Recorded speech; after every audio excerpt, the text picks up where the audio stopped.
Nah, menurut saya mungkin sebagian jawabannya sudah bisa kita lihat pada hari ini. Apa itu? Dengan tiba-tiba dilantiknya Agus Harimurti Yudhoyono sebagai menteri. Iya, iya. Kalau nggak keluar, syukur alhamdulillah, Ya, ya. ya kan? Tapi kalaupun misalnya keluar, ya paling tidak sudah ada penggantinya, gitu loh. Jadi tukar posisi. Posisi, ya. Jadi ini apa istilahnya kalau judul sinetron oposisi yang tertukar. Masa itu mungkin diinginkan oleh Mas Ganjar, tetapi kan realitanya kan Nggak bisa. masyarakat itu yang antitesis Pak Jokowi, yang nggak suka dengan Pak Jokowi ini kan nggak mendukung dia, yang Iya, didukung mereka Anies, adalah Anies, Anies. ya. Iya, buat mereka tokoh oposisi itu Anies, bukan Ganjar.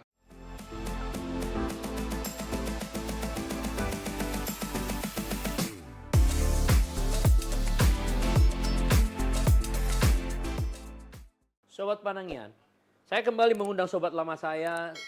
Sebenarnya saya kenal beliau ini sebagai surveyor karena dia memiliki surveyor yang terkenal Indobarometer. Namun belakangan ini saya lihat analisa-analisa yang berbasis sains itu luar biasa. Jadi saya menganggap dia ini seorang ya analis politik terkemuka ya. Nah, siapa lagi kalau bukan Bung Kodari. Mr. Ki, terima kasih atas kedatangannya. Thank ya. you. Di beberapa waktu yang terakhir ini terjadi perubahan dinamika politik, terutama pertama Pak Jokowi ketemu dengan Surya Paloh. Surya Paloh. Apa gejala apa itu? Terlepas dari siapa yang mengundang ya? Ya itu menurut saya sebuah penanda bahwa sebetulnya masa kontestasi sudah selesai. Oh. Jadi pemerintahan Pak Jokowi ini kan 5 tahun. Ya. Tetapi karena desain pemerintahan dan desain pemilu kita membuat ada semacam interupsi lah. Pada bulan Februari ya. Setelah adanya pemilu ya. begitu. Dan tentu sebelumnya ada proses-proses politik termasuk kampanye, deklarasi calon dan seterusnya yang kira-kira dinamika ini, interupsi ini menyebabkan adanya perpisahan jalan ya dan ketegangan antar tokoh-tokoh politik. Ya, ya. Kita lihat misalnya sebetulnya Pak Surya Paloh dan Nasdem itu adalah bagian dari pemerintahan Pak Jokowi. Betul. Ada menterinya. Betul.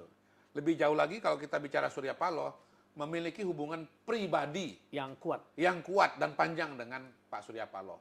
Partai Nasdem adalah partai pertama yang mengusung Pak Jokowi 2014. Betul. Lebih dulu dibandingkan dengan PDIP. Luar biasa itu.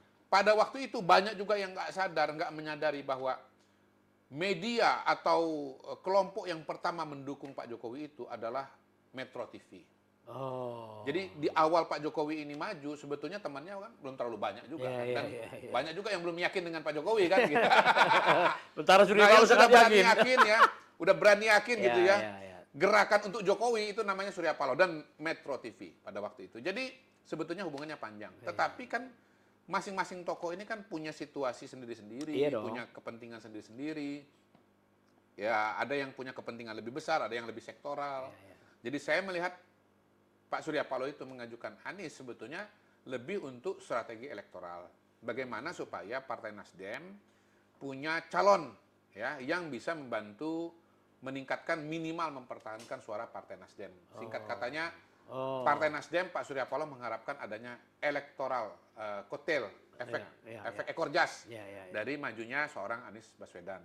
Kalau menang syukur, tapi kalau nggak menang pilpres, minimal pileknya dapat lah kira-kira begitu. Dan dapat ya. Dan kelihatannya dapat kan ya. Iya. Naik sedikit atau minimal bertahan lah ya. Naik sedikit ya. Ya, jadi ya intinya coblosan sudah dilakukan dan Pak Surya Paloh adalah orang juga, saya pernah ngomong di sini kan, bahwa kalau kita bicara orang yang harus percaya quick count, satu namanya Ganjar, karena ada pernah pilkada Jawa Tengah 2 kali, membuktikan akurasi quick count. Anies. Dan Anies, karena pernah membuktikan akurasi quick count juga. Di pilkada Jakarta 1 kali, tapi 2 putaran. Ya. Saya tambahin sekarang ini Bang. Kalau ada orang percaya quick count, Ketua partai? nomor 1 justru namanya Surya Paloh. Oh gitu ya. Iya. Karena dia dan Metro TV adalah pelopor quick count di Indonesia. Oh iya. Abang lihat tuh, Ya, Metro betul, TV betul. selalu menggemakan bahwa kami quick count pertama di Indonesia. Dan itu betul. Iya. Zamannya PSBY. Iya. Dan ada acara nobarnya. Nonton quick count kan. Wah, SBY menang gitu Bang. Jadi Bang Surya itu nggak mungkin nggak percaya survei, Luar biasa. nggak mungkin nggak percaya quick count. Yes, yes, yes, yes, yes. Bahkan sebetulnya Bang Surya itu ngelihat hasil exit poll aja dia udah tahu, nggak perlu nunggu hasil quick count. Quick count kan baru keluar sore jam 3, betul, jam betul, 4 betul, gitu. betul, betul. Jam 5 exit poll kan sudah keluar. Iya, iya. Jam 11, Pagi, jam pagi. 12 gitu. Dia nggak perlu nunggu lagi. Karena ini orang ilmiah sebetulnya, Ya, Bang. Gitu, Bang. rasional. Rasional. Realis. Realis. Ya, Nah, jadi sebetulnya menurut saya ketika hajatnya dia ini udah selesai, dia balik lagi kepada Oh, skema awal, yaitu bicara skema pemerintahan. iya, iya. Nah, kalau Bang Surya sekarang ketemu tidak mengherankan karena sebelum ini pun pada Februari atau Januari Pak Surya ketemu dengan Pak Jokowi. Iya, iya. Di luar pertemuan Surya Paloh dengan Jokowi, Surya Paloh juga ketemu dengan orang dekatnya Pak Jokowi yang inisialnya LBP. Oh, LBP Luhut. berkali-kali Iya, iya, iya, ketemu iya, dengan iya, LBP iya, itu, iya, ya kan? iya, Nah, iya, jadi iya. sebetulnya kalau ketemu lagi sekarang, sebetulnya ya menurut saya tidak mengherankan secara politik dan secara pribadi. Tapi di sisi yang lain, hemat saya, Bang Surya ini juga sebetulnya menjadi semacam pintu pembuka untuk Pak Jokowi membaca konstelasi politik yang ada, Bang. Oh, Iya kan? Tadi kan gara-gara kontestasi ini kan ada Iya, ada iya. yang ke kiri, Iya, iya, ada yang ke iya, kanan, iya, ada yang ke atas, ada yang ke bawah kan gitu kan, Bang? Iya, Gitu. betul, betul. Nah, mau dilihat yang sudah belok-belok ini apakah akan balik lagi, Bang? Oh. Akan balik lagi atau tidak? Gitu. Iya, iya, iya. Nah, wabil khusus ya, Ya. gitu. PDI Perjuangan tentu saja. Hmm. Karena PDI Perjuangan garis miring Ibu Mega mengajukan calon yang berbeda dengan Pak Jokowi, Betul. yaitu pasangan Ganjar Ganjar, dan Mahfud. Mahfud. Gitu. Sementara selama ini PDI Perjuangan menjadi salah satu istilahnya tulang punggung bagi kabinet. Ya. Satu, karena kursi partainya paling besar. Ya. Yang kedua, karena menterinya paling banyak di kabinet. Ya. Yang ketiga, tentu saja ketokohan Ibu Megawati sebagai seorang politisi senior. Senior, ya, ya.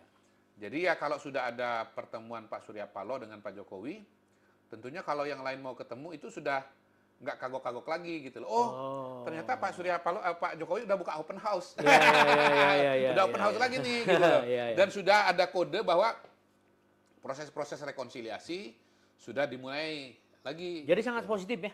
Oh, tentu sangat positif. Ya, ya, Tentunya ya, ya. setelah kontestasi kan harus rekonsiliasi, Bang. Ya, ya. Dan memang itulah siklus Ya, ya, kehidupan ya, ya, sekaligus ya. siklus Betul, pemerintahan kita. Betul, betul. Masa bertarung itu kan paling berapa? 6 bulan, Ya, 3 ya, bulan. Ya, ya, ya, ya. Yang lebih panjang kan masa bekerja sama. Iya, betul, Pak. Betul. Jadi ada masa kontestasi, Ya, ya, ya. ada masa bekerja sama. Ya, ya, ya. Ada titik pecah, titik pisah, ada titik temu. Iya, iya. Nah, titik temu ini yang sedang dicari lagi. Iya, iya. Ya, titik temu sekarang ini pertama masih sangat relevan karena pemerintahan masih 8 bulan. Ya. Masih harus ngurusin rakyat 8 bulan ke Ya, depan ya, lagi. ya. Tanggung jawabnya masih 8 bulan lagi dan itu waktu yang panjang. Yang kedua menurut saya ancang-ancang juga Aha. transisi menuju pemerintahan Ya, berikutnya. ya, ya, ya. Yang notabene adalah keberlanjutannya Pak Jokowi gitu loh. Oh. Jadi saya ngeliat Jokowi Prabowo ini kan sebagai satu paket Ya, satu paket, satu paket. satu rel lah Satu rel. perjalanan pemerintahan ke depan gitu. Jadi kalau Anda mau menuju yang ke depan itu ya kira-kira istilahnya ya ikutnya udah dari sekarang gitu loh. Kalau bisa udah dari sekarang. Nah, jadi menurut saya sih sebetulnya Pak Jokowi lagi ngeliat-liat juga nih. Ibu Mega, PDI Perjuangan, Ya. apakah akan lanjut 2004-2029. Untuk sementara dari pernyataan yang ada, saya lihat kecenderungannya enggak. Iya, Mas Iya, Hasto. Mas Hasto keluar pernyataan kan bahwa kita pernah oposisi dan seterusnya. Nah, pertanyaan besarnya lagi adalah kalaupun 2024-2029 Ya. oposisi, bagaimana dengan Februari sampai dengan Oktober Ya. 2024? Iya, iya. Itu bagaimana? Nah, ini mau dilihat gitu. Hmm. Nah, menurut saya mungkin sebagian jawabannya sudah bisa kita lihat pada hari ini. Apa itu? Dengan tiba-tiba dilantiknya Agus Harimurti Yudhoyono sebagai menteri. Iya, iya. Nah, ini kan menjadi suatu suatu indikasi juga Iya. bahwa jangan-jangan atau ada kemungkinan bahwa PDI Perjuangan pun akan memulai oposisinya bukan dari Oktober 2024 ketika Iya, presiden iya, baru iya. dilantik. Iya kan? Iya, Bisa iya, juga iya, dari bisa. Februari 2024 ini. Possible, gitu. possible. Ya. Dan Tapi kesimpulannya harus kita tunggu. Ya. 1-2 hari, seminggu 2 minggu ini. Ya. Apakah kemudian Ibu Mega akan menarik menteri dari PDI Perjuangan dari kabinetnya Pak Jokowi. Nah, apakah itu mungkin terjadi? Sangat mungkin. Karena kita tahu hubungan Bu Mega dengan Pak SBY, dengan Partai Demokrat, sangat buruk, ya kan? Gitu, sangat buruk. Jadi ibaratnya ya sampai titik di mana kalau ada Demokrat, kira-kira ya PDI nggak mau. Dan kalau ada PDI, Demokrat jangan sampai masuk. Kan begitu kan, Bang? Kira-kira begitu. Nah, nyatanya pada hari ini, Demokrat masuk. Dimasukkan oleh Pak Jokowi. Apakah PDI Perjuangan akan keluar, akan cabut karena adanya AHY? Atau akan tetap berada di situ? Menurut saya ini pertanyaan terbesar politik Indonesia dalam beberapa hari ke depan. Apakah PDI Perjuangan tetap dalam kabinet Pak Jokowi sampai dengan Oktober 2024 atau akan ciao? Cabut lebih awal. Itu menurut saya pertanyaan yang sangat-sangat menarik. Tapi kalau kita lihat hubungan Ibu Mega dengan Pak Jokowi, Pak SBY yang dimulai dengan mempertemukan Ibu Puan, Mbak Puan dengan AHY, sebenarnya itu kan sudah agak lumayan ya. Oh iya, betul. Iya kan, betul. Waktu acara di Demokrat juga Ibu Puan datang gitu loh. Jadi kalau di tingkat mereka sih nggak ada masalah saya lihat. Nah, memang hubungan antara Mbak Puan dengan AHY ini kan berbeda dengan hubungan Pak SBY dengan Bu Mega, gitu.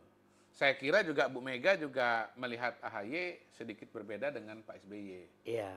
Ya, kalau nggak salah AHY dan Ibas juga udah pernah tuh main ke Teguh Umar. Teguh Umar udah. Ya, jadi ya barangkali juga masuknya AHY itu tidak akan membuat PDI Perjuangan akan keluar dari kabinet Pak Jokowi. Iya. Karena yang masuk jadi menteri adalah AHY. Iya, itu maksudnya. Bukan SBY. Iya, itu dia. Nah, saya mau tambahkan lagi hal kecil yang mungkin sebetulnya punya makna yang besar. Iya.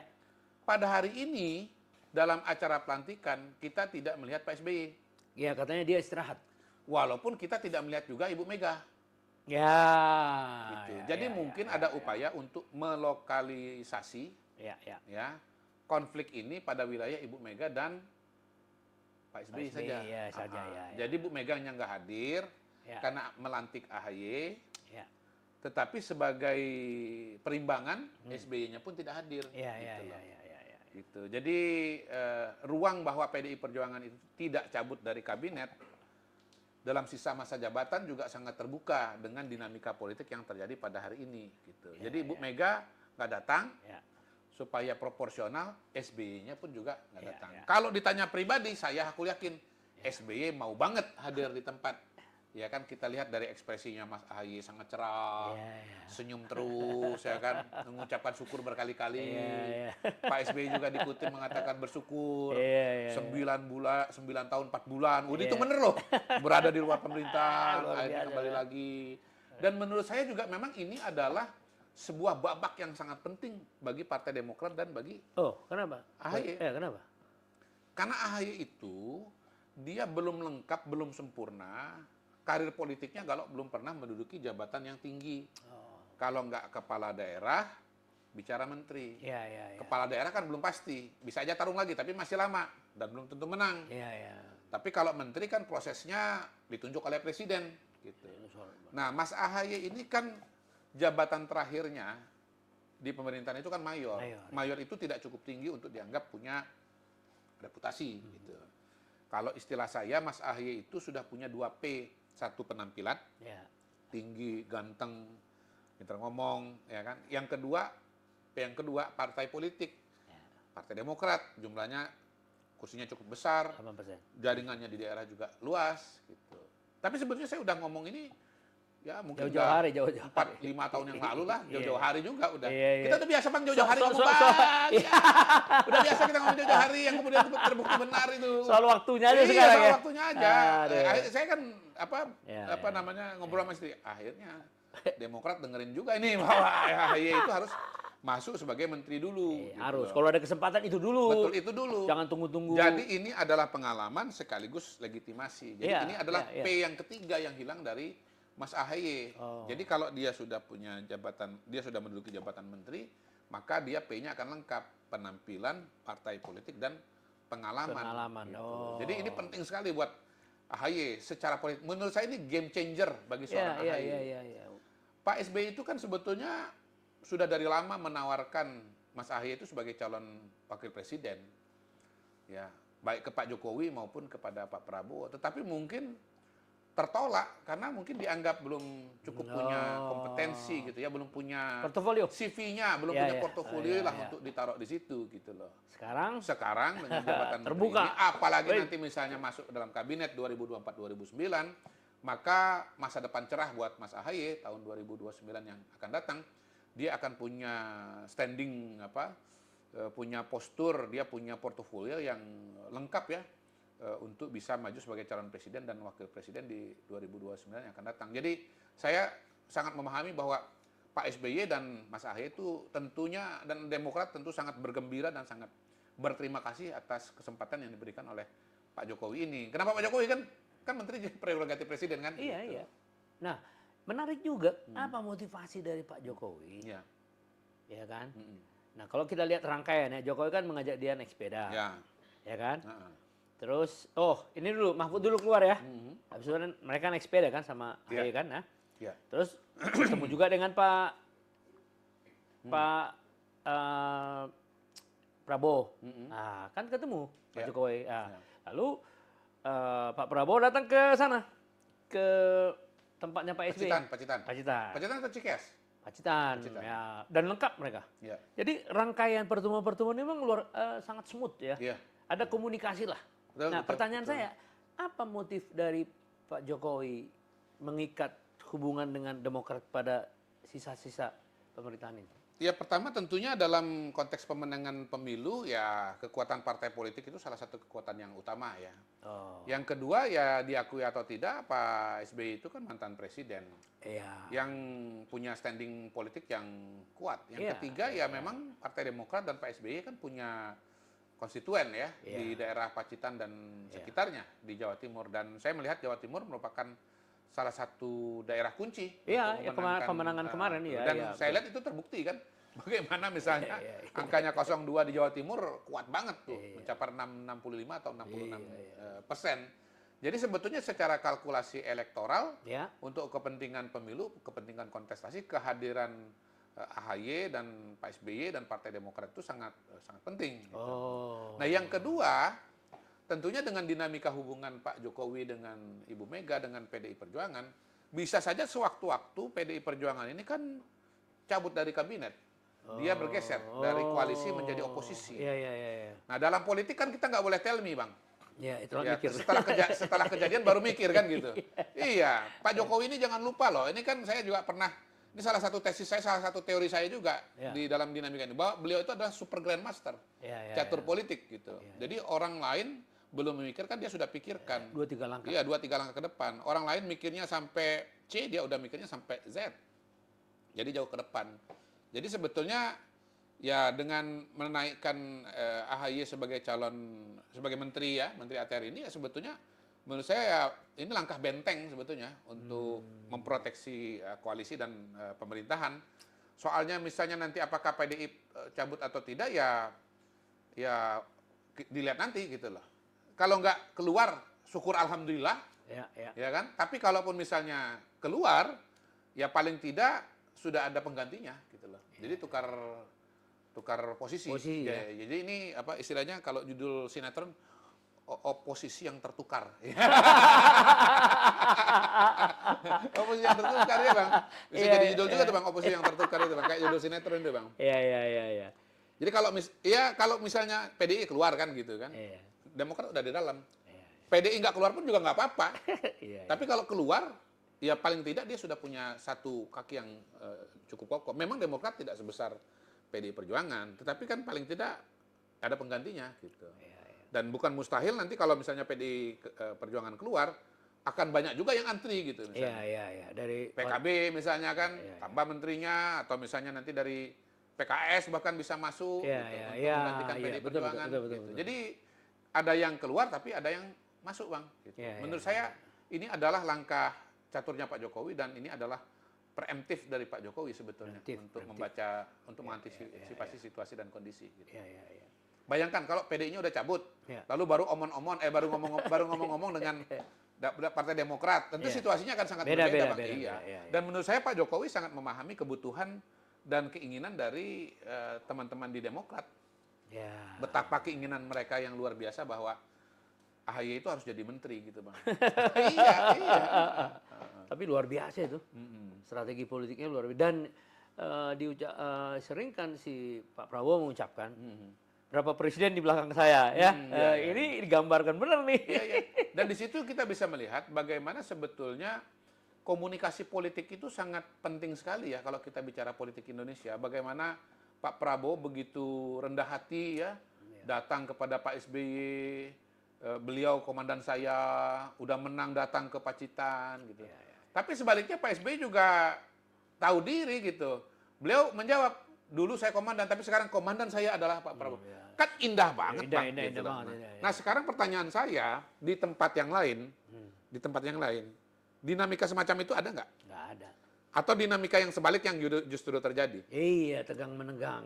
Iya, Bang. Gitu, Bang. Maksud Kau di saya. sana, aku di sini. Iya, Bang. Aduh. Jadi bayangkan suasana kebatinan yang terjadi di kubunya 02 ini dengan suasana kebatinan yang terjadi di Wakanda gitu. Oke, sekarang untuk melihat lagi gerakan dari Surya Paloh yang sangat positif, ya kan. Kemudian juga signal dari atau statement dari Mardhani Alisera yang mengatakan, udahlah kata dia, kita ngikutin rakyat. Itu berarti di 01 nggak ada masalah kan berarti kan? Apalagi tadi Anda sebut sebut PKB juga akan melihat ada kemungkinan merapat lagi. Yang jelas saya mau bilang begini sama pemirsa ya. Anda kalau bicara langkah-langkah politik ke depan, Anda jangan lagi mengidentikan Anies dengan koalisi dengan Anies. Jangan. Jadi ini masing-masing sudah dengan jalan pikirnya sendiri-sendiri. Linearitas itu hanya terjadi kalau Anda menang.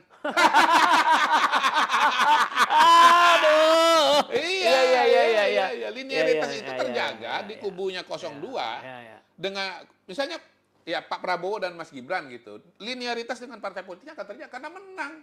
Perjalanan masih panjang, bahkan ini baru dimulai perjalanan. Ya, Bang Panangnya lihat bagaimana AHY sebelum dilantik ketemu Pak Prabowo dulu. Dia bukan cuma permisi dulu dia kepada komandan. Bukan cuma ngadep Pak Jokowi, dia ngadep juga dengan Pak Prabowo gitu loh. Tapi kalau udah kalah, Bang, ya bubar, Bang. Tenda tutup ya kan? Kan? Ya memang jadi jadi jalan sendiri-sendiri. Mas Anies dengan logikanya sendiri memikirkan masa depannya sendiri. Ya, mau nggak mau ya. Sementara Nasdem, PKB dan PKS akan memikirkan masa depannya sendiri gitu loh. Kalau kebetulan jalannya kepentingannya sama, jalan bareng. Monggo ya. Tapi kalau misalnya kepentingannya dan kebutuhannya sudah berbeda, mereka akan memilih jalan masing-masing. Menurut saya Nasdem dan PKB pada hari ini kebutuhannya masuk kembali dalam pemerintahan. Lah, Mas Anies sudah mengatakan bahwa saya tetap di jalan perubahan. Dan saya melihat Mas Anies mau memelihara konstituen dia yang anti Pak Jokowi ini gitu loh. Kan nanti ya. Buat kesempatan-kesempatan politik yang akan datang gitu. Dia merasa kalau dia gabung pemerintahan Pak Jokowi atau dia gabung ke Nasdem, hilang itu semua modal sosial yang dia miliki gitu loh. Nah, pertanyaan tinggal PKS. Apakah PKS akan tetap oposisi? Memilih jalan oposisi. Kalau memilih jalan oposisi, mungkin sejalan dengan Mas Anies. Tapi kalau memilih masuk ke dalam kabinet, bergabung di pemerintahan, ya dia akan sama dengan Nasdem dan sama dengan PKB dan akan beda jalan dengan Anies gitu, Bang. Ya.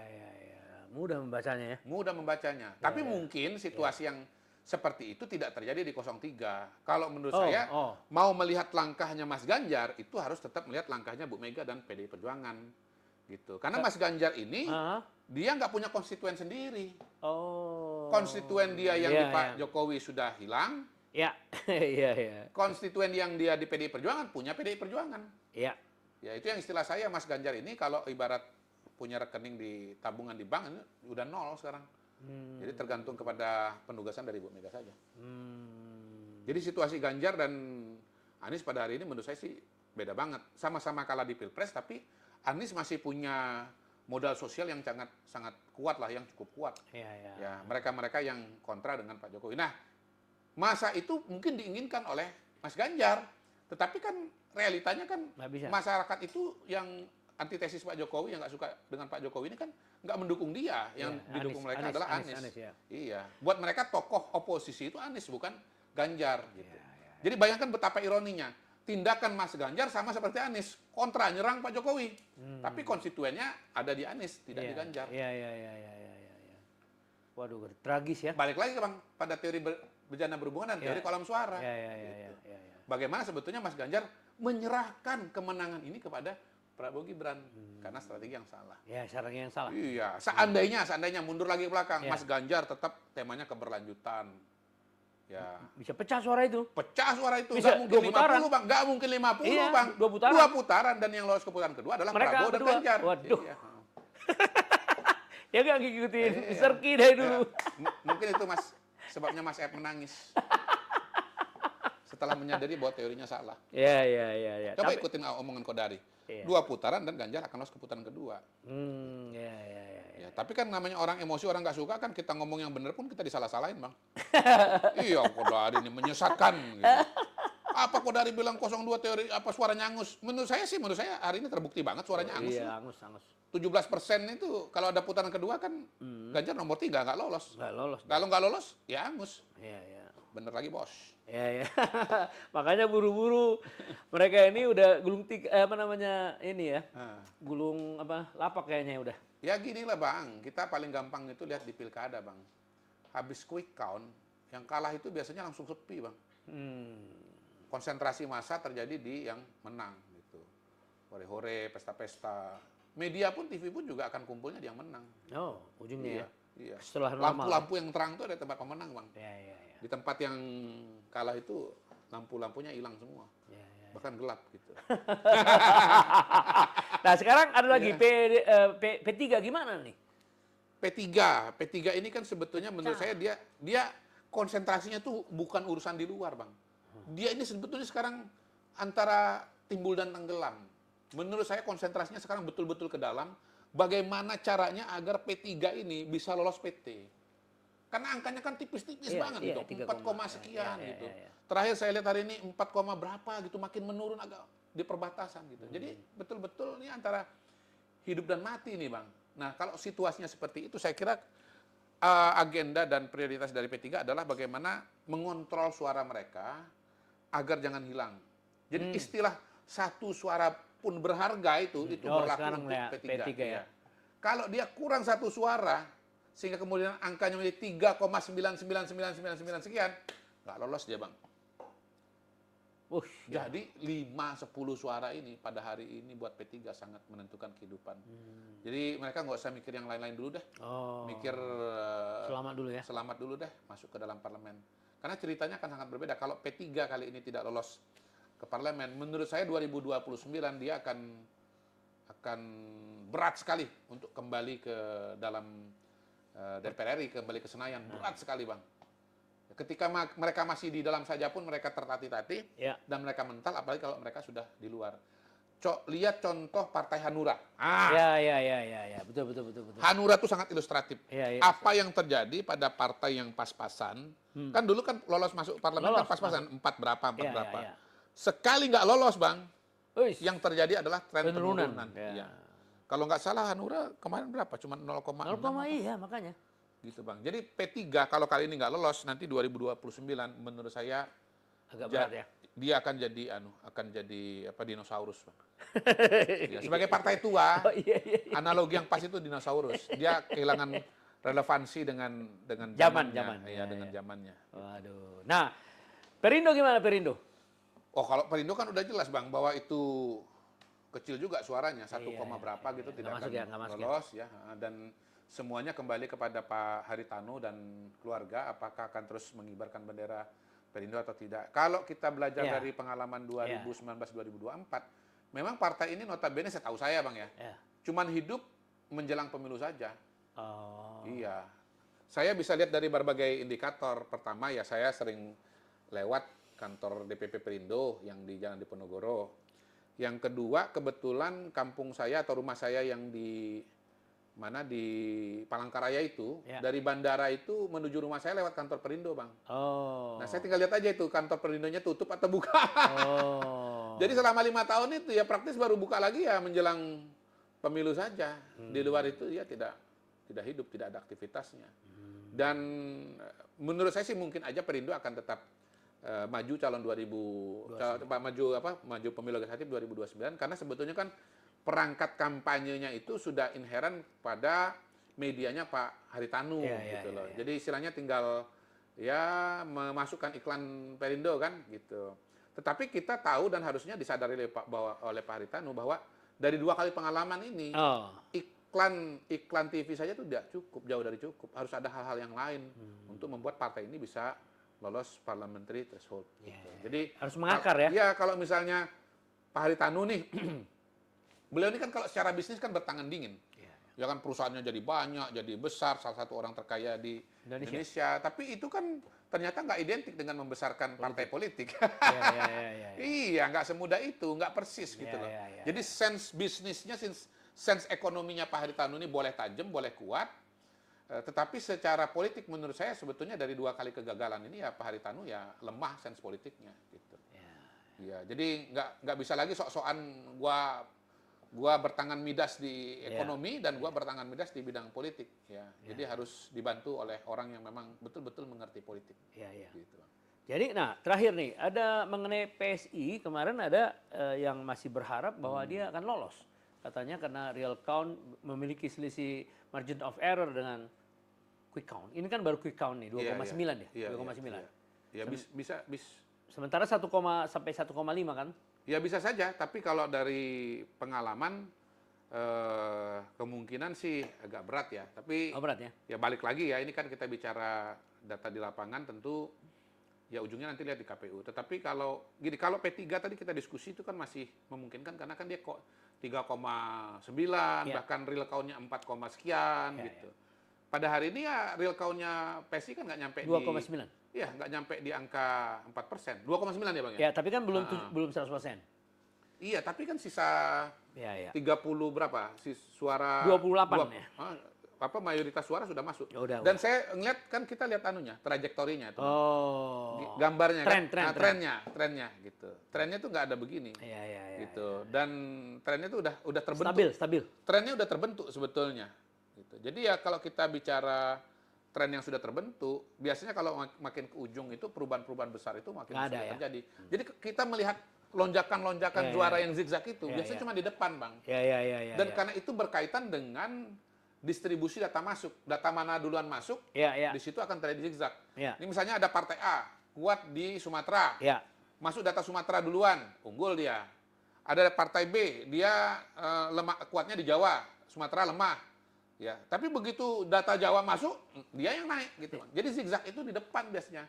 Di belakang tuh udah nggak ada zigzag lagi. Terlihat dari berbagai susunan pengurus caleg-calegnya yang di DKI, memang mereka ini cukup bagus ini perolehan suaranya. Iya. Bahkan suara partai memperoleh di nomor 5. Iya. Ya, di DKI. Ya kalau DKI kuat kan sebetulnya tidak mengherankan. 5 tahun yang lalu pun juga begitu. Jadi DPRD nanti mereka yang kuasa ya. Saya kira memang tantangannya PSI itu ya terutama di daerah pedesaan dan di luar Jakarta. Gitu loh. Kalau itu yang bisa, kalau itu dipahami dan itu bisa ditangani ya baru bisa dapat suara yang signifikan. Tapi punya prospek itu untuk 5 tahun ke depan.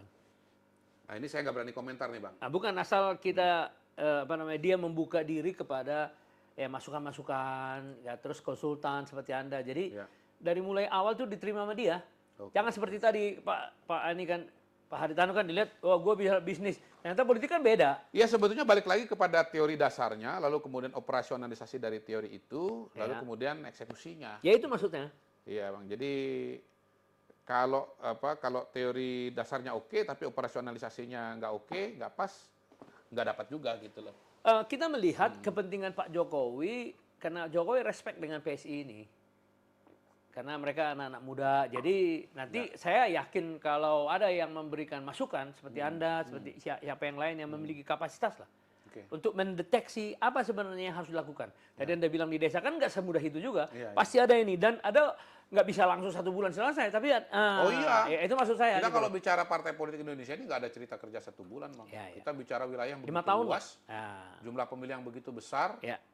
Kalau nggak salah itu saya baca dari indikator ya Burhan ya, tingkat pengenalannya memang masih belum masih ya, rendah, betul, belum betul. maksimal. Iya, itu dia. Yang kedua ya Mas Kaisang sendiri juga masuk jadi ketua umum kan baru Baru aja 4 ya, bulan ya, gitu ya. ya. Tapi naik. Ya, jadi belum, ya mungkin itu Bang soal waktu itu. Iya, Jadi iya, kalau iya. waktunya lebih panjang, mungkin peningkatan yang dibutuhkan untuk memenuhi persyaratan parliament threshold akan tercapai. Gitu. Ya, terus citra mereka yang dulu di DKI agak gini-gini ya, itu harus diperbaiki kan. Ya, ya, Citranya harus mapan, walaupun dia anak muda, tapi gayanya harus ya bisa menyesuaikan diri kan.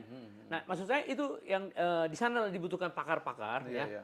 Dan saya percaya 5 tahun lagi dia akan lumayan. Gitu ya. Asalkan ada ya. Kalau lihat trennya 2019 2024 naik ya, Bang. Naik, ya, bukan naik. turun ya. Naik.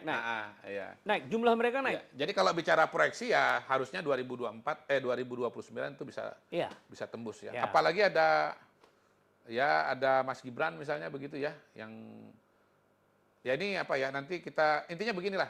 Kalau bicara infrastruktur politik sesungguhnya belum hilang sama sekali. Itu dari maksud PSI saya, ini. itu maksud Infrastruktur saya, ya. politiknya masih Ya. ada. Dan saya lihat Mas Kaisang sama Gibran agak beda. Oh, agak beda ya? Iya. Di mana beda, Bang? Dia lebih ke Gen Z, Mas. Kaisang. Ya, Iya, ini notab- lebih ke milenial. Oh, iya. Agak beda. Memang lebih muda juga ya. Iya, walaupun ada inline ininya ya, sikap-sikapnya, tapi di sana lebih Gen Z. Iya. Ya, jadi artinya lebih masa depan lah di sana kalau soal partai Betul, gitu, betul, kalau menurut saya ya.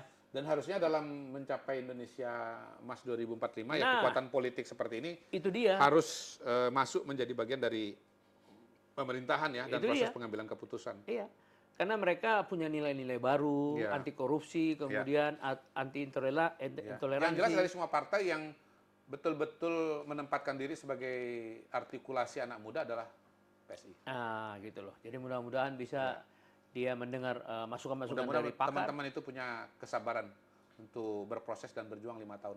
Karena Pak Jokowi respect dengan itu, Ya. dengan konsepnya. Jadi Ya. saya kira nanti kalau Pak Jokowi udah nggak di sana, udah nggak di pemerintahan, itu bisa memberikan Oh, iya dong guidance sama mereka kan, Oke. ya.